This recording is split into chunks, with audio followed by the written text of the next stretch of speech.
Good evening. You are watching the news from the Sultanate of Oman Television. First, the headlines. The United Nations World Food Programme appeals for life-saving assistance to help millions of civilians in Yemen facing starvation and disease.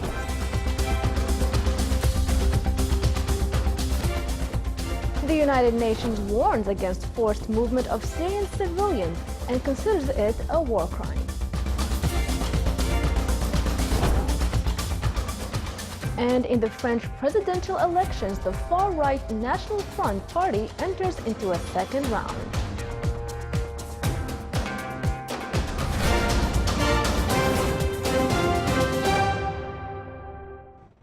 Those were the headlines. Now for the news in detail.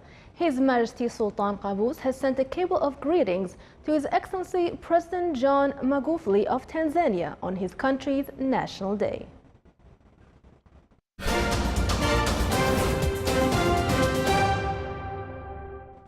The United Nations World Food Programme WFP appeals for life-saving assistance to help millions of civilians in Yemen facing starvation and disease. The WFP also called on parties involved in the conflict to allow unimpeded access. The appeal came on the eve of a United Nations conference in Geneva to seek aid pledges for Yemen. The UN has so far only received 15% of $2.1 billion sought in aid for the country this year. The WFP said famine-like conditions have been detected in areas of Yemen, although an official declaration of famine has yet to be made. Yemen is reeling from 2 years of civil war that pits the Houthi rebels against a Western-backed coalition. At least 10,000 people have been killed in the fighting that has unleashed a humanitarian crisis. United Nations Secretary General Antonio Guterres is warning that the forced movement of civilians in Syria may be a war crime, as one of the largest population transfers in the country's 6-year civil war is taking place. Antonio Guterres kicked off an aid conference in Geneva, co-hosted with the Swiss and Swedish foreign ministers, aimed at better addressing a crisis that has been overshadowed by Syria's war and other Mid-East conflicts. You need money. Iraqi forces retook full control of one of the largest neighborhoods of West Mosul today from the Daesh group after a week of intense fighting, a top commander said. The allied forces have been spearheading a massive offensive launched in mid-October 2016 to retake Mosul. The eastern side of the city, which is divided by the Tigris River, was recaptured in January, and a push on the west bank of Mosul launching the following month has made steady progress despite fierce resistance. Iraqi forces have retaken neighborhoods to the southwest and north of the old city, tightening the noose around Daesh before a high-risk final assault. France's far-right National Front party was preparing for the second round of the presidential election campaign today. The party's leader, Marine Le Pen, announced yesterday that she would step aside from the leadership of her party in what appeared to be an attempt to portray herself as being above the narrow world of National Front politics and to broaden her appeal to the wider electorate ahead of the crucial runoff vote on May 7th. Analysts said Le Pen's best chance of overhauling centrist candidate Emmanuel Macron's big lead in the polls is to paint him as a part of an elite aloof from ordinary French people and their problems. A roadside bomb targeting a minivan in Pakistan's northwestern tribal region today killed 14 people, raising an earlier reported death toll of 9 killed. The attack was claimed by a breakaway Taliban faction. The blast ripped through the van traveling through a minority region of the Kuram tribal area, which borders Afghanistan. The area has long been the scene of sectarian violence. 5 women and 4 children were among the 14 killed, while 10 people were wounded in the explosion. Also today, in the southern port city of Karachi, parliamentary forces raided an apartment following a tip that militants were hiding there. After a 7-hour siege, 3 militants, including a woman, blew themselves up inside the apartment. The explosion also killed a 5-year-old, while a 4th militant was killed trying to flee the scene. Nuclear-armed North Korea marked a military anniversary with a massive conventional firing drill as a U.S.-guided missile submarine docked in South Korea amid tensions over Pyongyang's weapon ambitions. Speculation had mounted that the North could carry out a sixth nuclear test or another missile launch to mark 85 years since the founding of its army. The South Yonhap news agency cited a government source as saying the exercise was the North's largest ever and was presumed to have been overseen by leader Kim Jong-un. Washington has sent the aircraft carrier USS Carl Vinson to the Korean Peninsula, where it is expected to arrive later this week.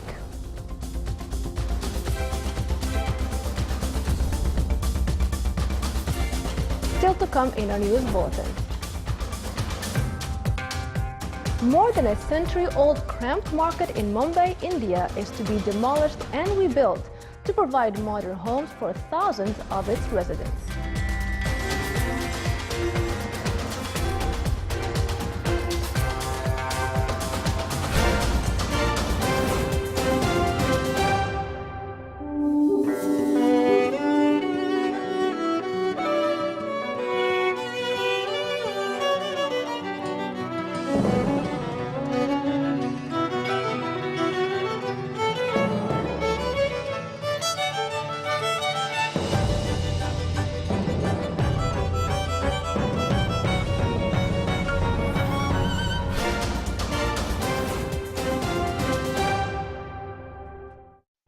Welcome back to the news from the Sultanate of Oman television.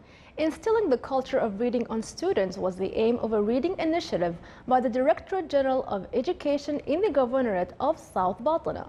The activity was launched in the Wilaya of Barka.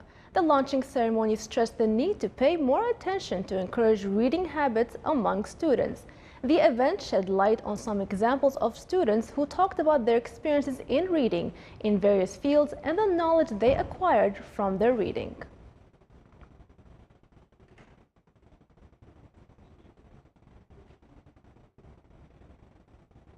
The Directorate General of Education in the Governorate of Buraimi organized GLOBE Program Forum under the theme Oman's Young Scientist. GLOBE is an international program that concerns with environment and science. It aims to connect school students and teachers with the research community and enhance the teamwork spirit among the school community. The activities of the forum included a visit to plastic recycling factory and a skit on Earth Planet Day. An environment exhibition was organized by students on the sideline of the forum.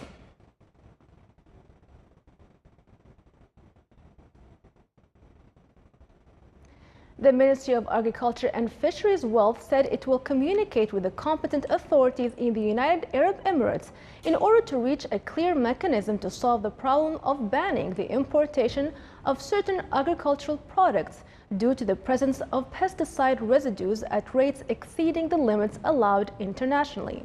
In a statement, the ministry confirmed that it will intensify controls on producing farms and take additional samples at different stages of the production and export operations and analyze them to ensure that they meet the limits allowed globally. The ministry said the action taken by the UAE was based on prior agreement with brotherly countries, indicating that it has already analyzed more than 1,600 samples of productive farms and issued certificates of analysis of pesticide residues in specialized laboratories, proving through these analyses that 98% of the samples conform to the limits allowed internationally. The ministry also revealed that a tender for the operation of the Central Laboratory for Phytosanitary was recently launched by private sector institutions, which will include a specialized laboratory to control the quality of agricultural products and pesticides.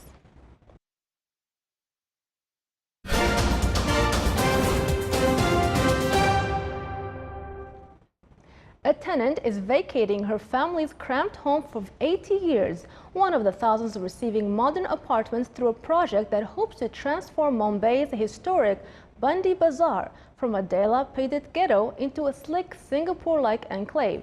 Here is the report. Mumbai's Bandi Bazaar. This cramped market is more than a century old, but it's being demolished and rebuilt to provide modern homes for thousands of Dawoodi Bohra Muslims. The new place will be a good environment and the next generation will have a better life. We have spent our whole lives here, but our children will get a better climate to live and grow. 250 dilapidated buildings, where many residents share toilets, will be replaced by more than a dozen shiny tower blocks. Costing $600 million, it's being paid for by a Bohra community trust. The 10-year project will also provide new premises for over 1,000 shopkeepers. We are planning and we are working on progressing our business and increasing our manpower and plus production, everything, because we are looking for a very good business in future from this project. Bohras are Shia Muslims who follow a spiritual leader they call His Holiness. The redevelopment was the brainchild of their late leader, a key reason why most residents support it. But urban conservationists are unhappy the historic district will disappear and say the high-rises will be out of keeping with neighbouring areas. There is a complete disjunct between what the existing fabric of the city is, what the new proposal is. Mumbai has witnessed a construction boom over the last 2 decades that has radically altered its skyline. Most of these residents are looking forward to life in their new homes.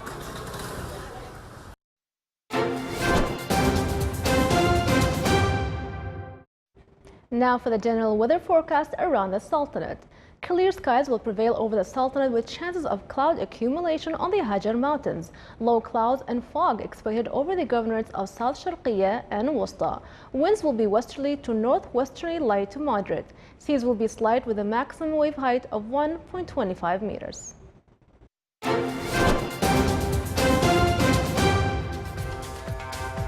This is the Sultanate of Oman television. Before we end tonight's bulletin, here are the main points once again. The United Nations World Food Programme appeals for life-saving assistance to help millions of civilians in Yemen facing starvation and disease. The United Nations warns against forced movement of Syrian civilians and considers it a war crime.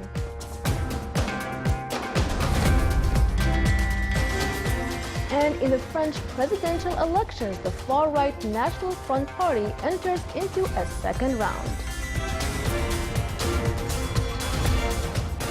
With that, we come to the end of tonight's news bulletin. From all of us here at the newsroom and the studios, it's good night.